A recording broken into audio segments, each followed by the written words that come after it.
মৃত্যু হওয়ার কথা, কিন্তু মা গীতার যদি আপনার সঙ্গে থাকে, মা গীতার যদি কৃপা থাকে, আপনার দুর্ঘটনা কমে যাবে। একবার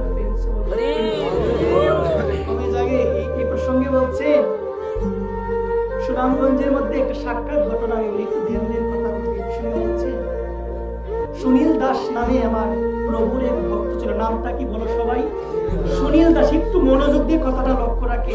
সুনীল দাস প্রতিদিন গীতা পড়তো। কি পড়তো?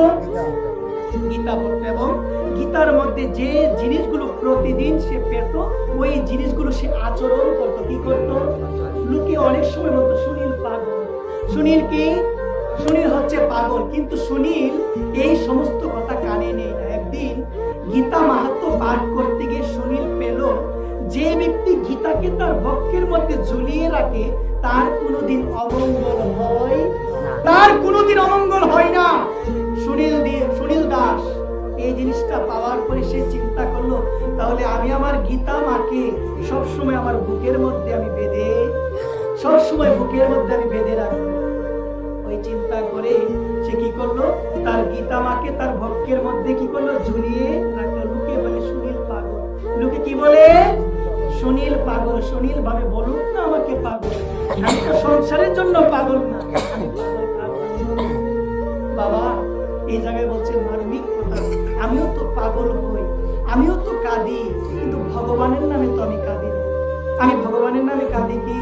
আমি ভগবানের নামে কাঁদি না, আমি কাঁদি সংসারের জন্য। আমি কাঁদি সংসারের জন্য। কিন্তু শাস্ত্র বলছে যদি ভগবানের জন্য এক ফোঁটা নয়ন জল দিতে পারো, ভগবান চিরঋণী হয়ে যাবে তোমার কাছে। একবার ভগবান চিরঋণী হয়ে যাবে তোমার কাছে।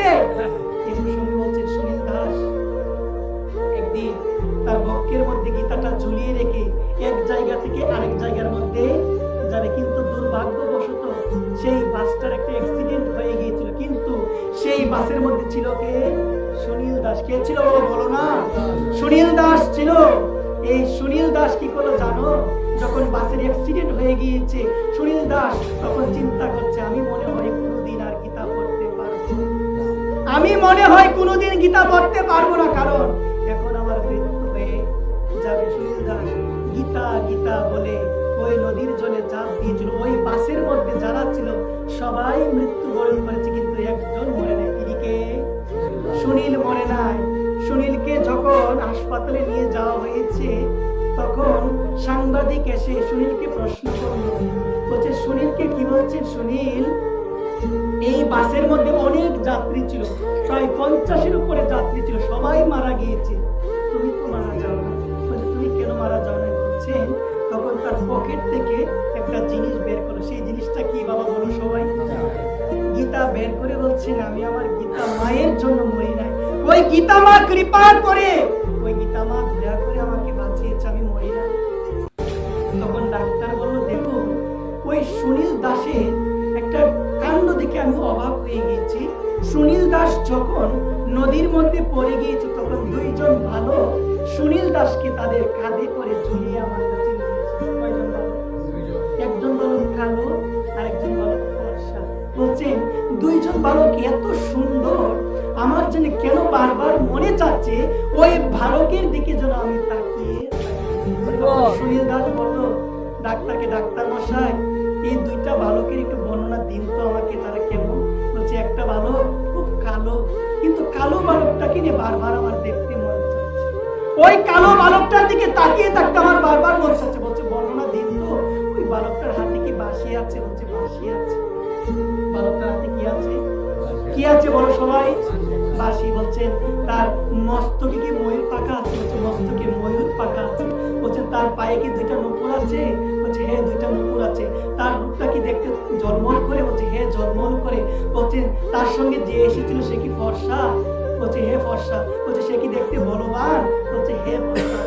তখন সুনীল দাস ক্রন্দন করতে করতে বলেছিল এই দুইটা বালক আর কেউ, এই দুইটা বালক আর কেউ না, সাক্ষাৎ কৃষ্ণ বলরাম। একবার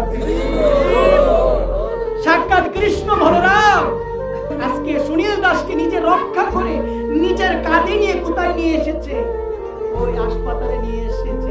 তখন সুনীল দাস কেঁদে কেঁদে বলেছিল ডাক্তারকে, ডাক্তার মশাই আপনি অনেক ভাগ্যবান, আপনি জীবনে কি পুণ্য করেছেন, আপনি জীবনে কি এমন পুণ্য করেছেন আমি জানি না, কিন্তু আপনি সেই পুণ্যের গুণে আপনি যে দুই বালককে দেখেছেন, সেই দুই বালক আর কেউ না, সাক্ষাৎ অনাদিরাদি গোবিন্দ ভগবান, যাকে পাওয়ার জন্য ভক্তরা ধ্যান করে উপাসনা করে, কিন্তু উপাসনা করেও এত সহজে পাই না, সেই ভগবানকে আপনি দেখতে পেয়েছেন। আপনার মতো ভাগ্যবান আর কেউ নাই, আপনার মতো ভাগ্যবান আর কেউ নাই। তখন সুনীল দাস চরণে পড়ে গেছে, বলছেন আপনি ভগবানকে দেখতে পেয়েছেন, আপনি কৃপা করেন আমায়, আপনি কৃপা করেন। আমি ভগবানকে দেখেছি, আমি ভগবানকে ডাকি, আমি তো দেখতে পাই নাই, কারণ তখন আমি অজ্ঞান অবস্থায় ছিলাম। আমি আমার প্রভুকে, আমার পরম আপন গোবিন্দকে আমি দেখতে পাই নাই, আমি আমার বলরামকে দেখতে পাই না। তুমি দেখতে পেয়েছো, আমি পাই নাই, আমি পাই নাই। এই সুনীল সর্বদা প্রভুর নাম করতে হয়, একটাই হতাশ করতো, প্রভু গো তোমায় তো একটাবার আমি দেখতে পেলাম না, প্রভু গো তোমায় একটাবার আমি দেখতে পেলাম না। ওই সুনীল দাস প্রতিদিন গীতা পড়তো, তারপরও গীতা পড়তো এবং গীতার থেকে যা পেত সে আচরণ করত। একদিন সুনীল দাস সে ভাবলো আমি আর বেশি দিন থাকবো না, কোথায় থাকবো না, এই পৃথিবীতে। সুনীল দাস সবার বাড়িতে গেল, গিয়ে বলছে মা ঘরে আছো কি? বলছে বাবা কে? বলছে আমি সুনীল। বলছে সুনীল কি জন্য এসেছো? বলছে মা আগামীকাল দুপুর 12টার সময়। কোন 12টার সময়? আগামীকাল দুপুর 12টার সময় আমি মারা যাবো, মা তোমরা সবাই যেও আমার বাড়িতে। বাবা আমি যদি তোমার বাড়িতে গিয়ে বলি আমি আগামীকাল দুপুর 12টার সময় মারা যাবো, আপনি কি আসবেন না বলবে পাগল? কি বলবে? বলবেন ও পাগল হয়ে গিয়েছে। কেউ কি বলতে পারে মৃত্যুর কথা? ঠিক সেই রকম সুনীল দাস সবার ঘরে যেত, গিয়ে গিয়ে বলতো ও মা ও বাবা আমি আগামীকাল 12টার সময় মারা যাব, তোমরা দয়া করে কৃপা করে একটা মুহূর্ত যেও এবং তোমরা হরিনাম করিও, তোমাদের হরিনাম শুনে যেন আমি বিদায় নিতে পারি, আমি যেন বিদায় নিতে পারি। কিন্তু এই কথা শুনে কিছু মানুষ ভাবলো পাগল, আর কিছু মানুষ ভাবলো সে তো ভগবানের ভক্ত, সে কি আর মিথ্যা বলবে, সে মনে নিশ্চয়ই মারা যাবে। তার বাড়িতে গেল, তার বাড়িতে যাওয়ার পরে হরিনাম কীর্তন শুরু হয়ে গিয়েছে। যখন 11:59 বাজে, 1 মিনিট আছে 12টা বাজতে, তখন সুনীল দাস বলল আমি আর থাকবো না, আমার সময় হয়ে গিয়েছে প্রভুর কাছে যাওয়ার, তোমরা সবাই ধ্বনি দাও নিতাই গৌর প্রেমানন্দ, তোমরা সবাই ধ্বনি দাও, আমি আর থাকবো না, ধ্বনি দাও। এই কথা বলে সে বলছেন হরে কৃষ্ণ কৃষ্ণ কৃষ্ণ হরে হরে, হরে রাম রাম রাম হরে হরে, হরে কৃষ্ণ কৃষ্ণ কৃষ্ণ হরে হরে, হরে রাম রাম রাম হরে হরে। এই হরে কৃষ্ণ মহামন্ত্র জপ করতে করতে সুনীলের প্রাণপ্রদীপ নিভে গিয়েছে। বলো না সবাই? তার পক্ষে ছিল গীতা, তার পক্ষে কি ছিল?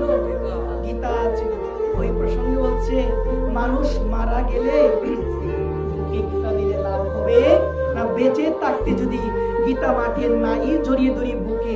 আমি বাবাদের কাছে একটাই কথা বলবো, বাবা তুমি যদি পড়তে পারো তাহলে গীতা তুমি প্রতিদিন পড়বে, আর যদি তুমি না পারো তোমার কাছে আমি একটাই কথা বলবো, তুমি অন্তত পক্ষে স্নান করে আমার মাকে এইভাবে করা যায় কি? করা যায় না? আমরা দেখতে পেয়েছিলাম ক্ষুদিরাম বসু যাকে ফাঁসি দেওয়া হয়েছিল। কি দেওয়া হয়েছিল? ক্ষুদিরাম বসুকে ফাঁসি দেওয়া হয়েছিল। ফাঁসি দেওয়ার পূর্বে ক্ষুদিরাম বসুকে বলছেন যারা ফাঁসি দিবে তারা বলছে একটু পরে তো তোমাকে ফাঁসি দেওয়া হবে, তোমার কি কোনো অন্তিম ইচ্ছা আছে, তোমার কি কোনো শেষ ইচ্ছা আছে? এই কথা বলার পরে ক্ষুদিরাম বসু বলল আমার তো মৃত্যুই হবে না, তাহলে আমার অন্তিম ইচ্ছা কি? কারণ আমি গীতা থেকে জেনেছি আত্মার কোনো মৃত্যু নাই, আত্মাকে অস্ত্রের দ্বারা কাটা যায় না, আত্মাকে জলে ভিজানো যায় না, আত্মাকে আগুনে পোড়ানো যায় না। তাহলে আমাদের প্রকৃত স্বরূপ হলো আত্মা, তাহলে আমার তো মৃত্যু নাই, আমার আবার শেষ ইচ্ছা কি? ওই ক্ষুদিরাম বসুকে ফাঁসি দেওয়ার পরে তার পকেট চেক করে দেখা হয়েছিল, তার পকেটের মধ্যে ছিল একটা গীতা। কি ছিল বাবা? গীতা ছিল। এই কারণে আমি বাবাদের কাছে একটাই কথা বলবো, সারা জীবন যদি গীতা করেন, সারা জীবন যদি গীতা বলেন, সারা জীবন যদি গীতা করেন, অন্তিম সময়ে আপনি আপনার ভক্তকে গীতা নিয়েই দেহ রাখবেন, মৃত্যুর পরে দিতে হবে না। এই কারণে সকলের শ্রীচরণে আমি বিনম্র নিবেদন করে বলছি, হঠাৎ একটু ধ্যান দাও। আজকে যখন আমার মহাপ্রভু আসলো, হরিদাস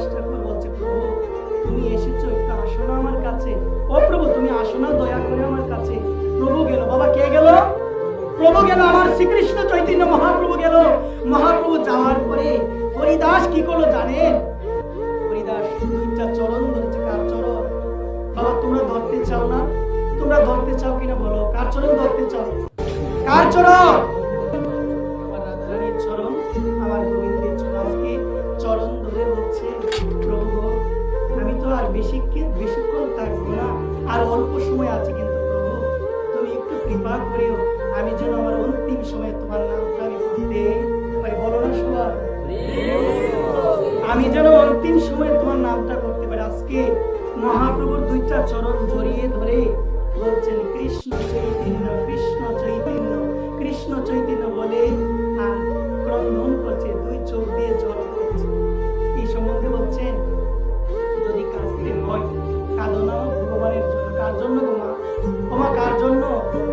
একটাবার ভালো না সংসারের জন্য যে আমি কাঁদি, সংসারের মানুষকে আমার চোখের জলে মূল্য দিতে পারবে?